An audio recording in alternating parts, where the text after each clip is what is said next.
Dear God, salamat sa panibagong pagpapala ninyo sa amin. Salamat sa araw-araw na biyaya na pinagkakaloob niyo po sa amin. Araw at gabi po na humingi kami ng tawad sa patuloy po naming pagkakasala ng hindi namin sinasadya sa isip, sa salita at sa gawa.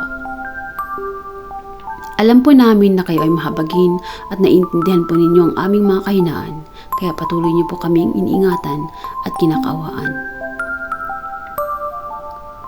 Patawarin niyo kami, Ama, kung kami ay patuloy na sumasalangsang sa inyong mga utos. Gabayan niyo kami, Ama, at lahat ng mga mahal namin sa buhay, patungo sa buhay na walang hanggan. Kayo po, Ama, at ang Espiritu Santo ang maghahari sa aming mga puso at manguna sa aming buhay sa lahat ng oras. Itinataas at pinupuri ka namin, Ama, na aming Diyos at Ama kasama ng Espiritu Santo. Dalangin po namin naway pakinggan sa ngalan ng iyong anak na aming Panginoon at aming tagapagligtas na si Jesus.